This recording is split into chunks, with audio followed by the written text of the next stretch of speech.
I admitted and I apologize for the way that was rolled out. Oh, yeah, sure you do. Raises came after fares were increased and service was cut.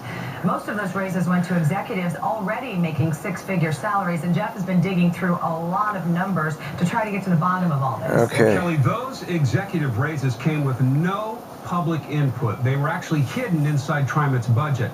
Tonight, I asked the head of TriMet about that, and I compared TriMet's executive salaries with other transit systems. And our investigation begins with a tale of two cities. Oh, like a tale of two TriMets. There you go, Neil. But when it comes to transit systems, Denver's Regional Transit District and TriMet are ranked right next to each other. Okay. According to their own numbers, Denver RTD averages 328,000 daily weekday riders. TriMet, 308,000. Denver RTD covers 2,300 square miles, about 4 times the area of TriMet service.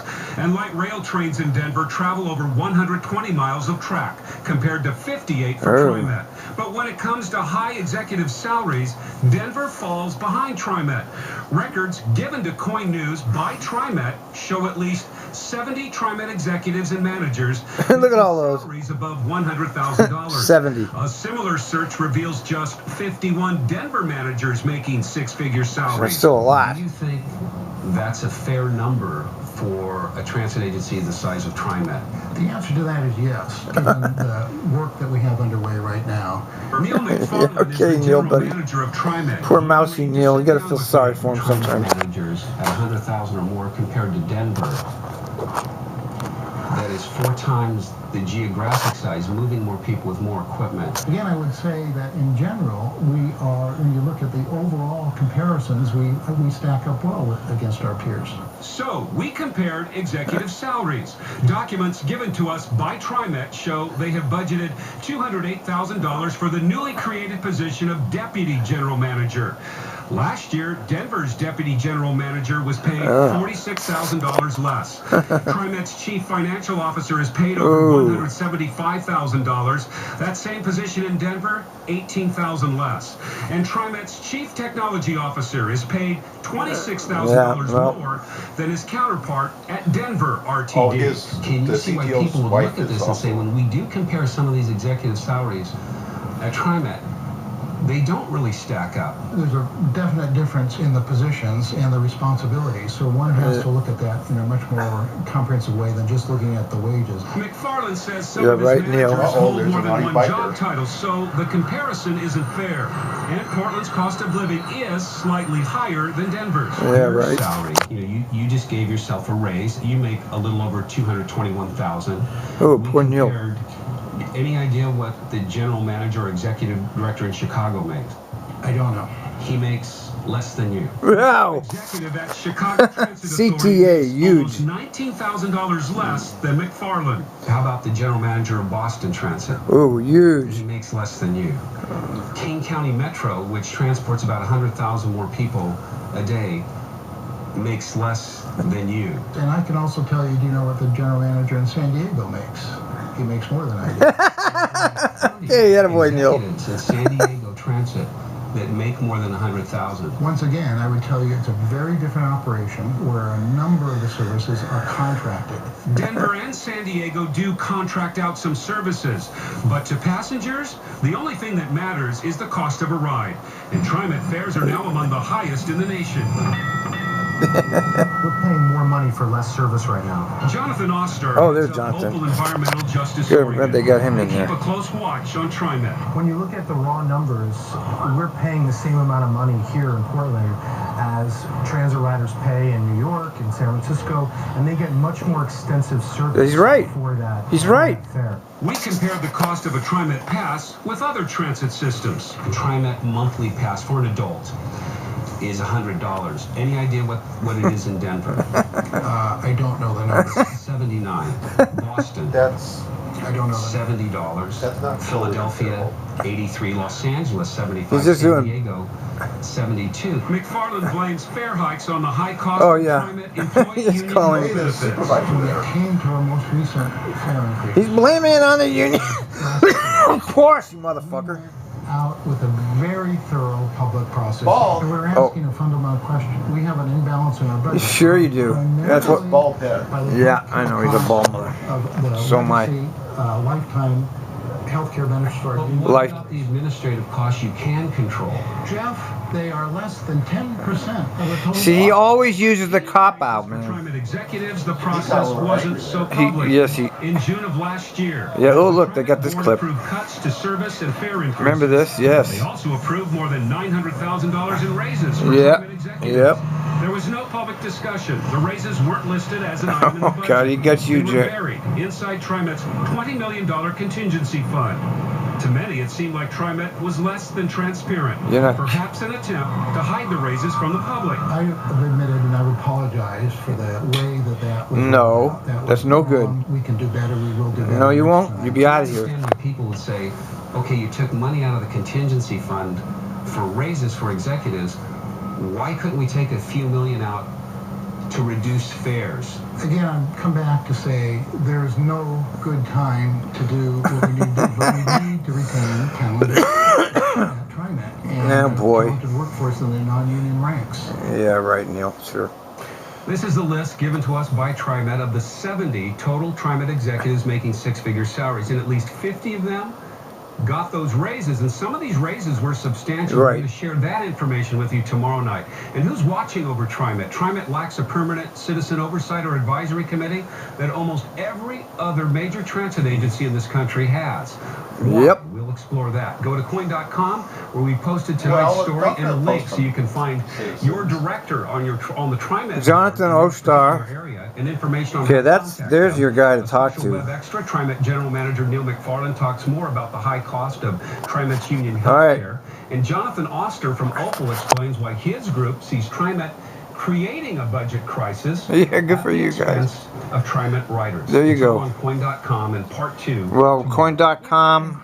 We'll head over there. Minutes, Jeff, I know. And you and I were talking earlier about how they did say that they took some money out of that contingency fund to help some low-income riders. They called it a mitigation fund, about $1 million to help low-income riders. But I talked to an expert on transit, and he said when your transit agency has to create a special fund so low-income people can ride mass transit, you may have a fundamental problem with your transit agency, and we're going to look at that tomorrow as well. Kind of like a All right. bucket. Yeah, exactly. All right. Good job, Jeff. Thank you. All right, cut. Turn that off. Turn it off. What did you think of it? Turn it off. But sorry. We're going to discuss this right now. All 6 numbers. But there's no Powerball. Oh, who cares? What did you think of that movie, that report, McCuff? Here's our chief TriMet apologist. Let's hear his opinion. Okay, he was really getting at it. You know, he was being tough or whatever. You know. Zenola was. Yes. Not these baby questions. Yeah, no. This is the first real hard-line interview of the TriMet executives I've seen. Every single one of these media outlets treats them with. Uh-oh. Roller coaster. Baby store just went over the tracks in Philadelphia. Anyway, yeah, this was the first real There was a child in it. yeah, the kid. That's great. This was the first real hard-hitting interview I've seen on any media, and you agree, right? Neil really kind of got a little flustered there. with Yes, that one. yes. Neil actually lost his cool for a change, you know?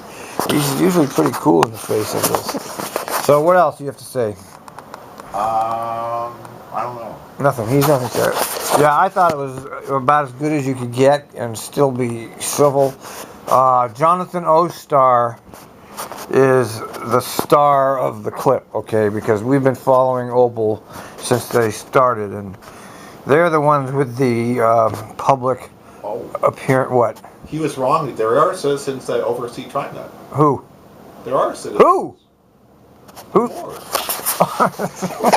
Well, it's supposed to be the way it is. That's true. Yeah. But they're appointed by the governor. He's talking about a citizens oversight committee, which they were lacking. Now, I guess theoretically they're supposed to be running the place, but they don't. And you know that as well as I do. Any last comments? I thought it was a good interview. Made TriMet look pretty stupid, I think. But you know, it's. Well, as I said,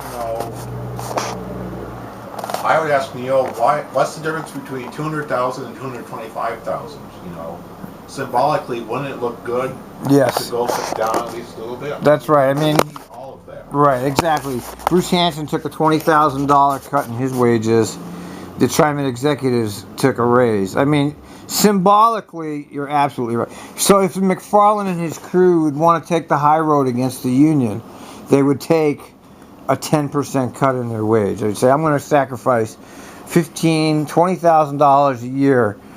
Now I expect all my union people to do the same thing and accept the lower wage. But see, that's the fundamental problem, is that the executives want everybody else to suffer, the riders and the employees, but they refuse to do it. They'll say, well, we already cut our insurance. That doesn't cut it for a six-figure executive. That is not giving the equivalent amount. I've lost 25% of my retirement because of your fucking shit, McFarland. So you're fucking taking a lower health care for your stupid six-figure job. Doesn't cut it. You haven't given anything. You and all your executives have given nothing back to TriMet. You've cut your riders, you've cut your employees, and you are a, what would be the word? You're a hog. You're a pig in a trough. It's never enough for you. You want more. Last comment. Did he take a furlough, or is that just Fred? Who knows? Who knows? The furloughs are phony. I mean, they got a week off without pay. They got a vacation. That's a trade-off. The furlough doesn't. You're getting something. You're getting no work.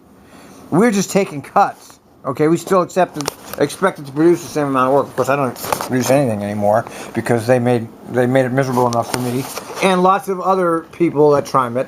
So we left. So now they're paying more retirements out because they made it miserable for people to stay there.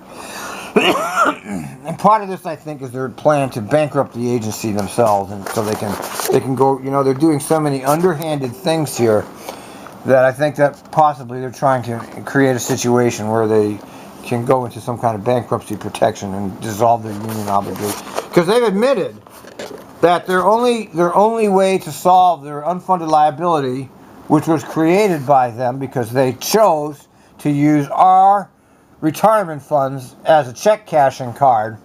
Now the only way they're going to solve that is by cutting the health benefits.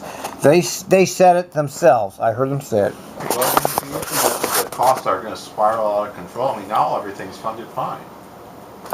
Yeah, well, if they stop expanding, they wouldn't be having this problem. But since Fred took over, there's been 3 light rail lines and 1 west line. I'd like to know the combined cost of all those light rail operations and west and streetcar too. They have gotten an increase in payroll. Yeah, but it's not enough to cover all that. What? I'm not. We don't know because we don't have access to that figures. But they were cutting bus service long before the so-called recession. Okay, they were cutting that back years ago. Anderson has a good draft. Yes. Yeah, he does. Anyway, that's part 1. We'll wait for part 2.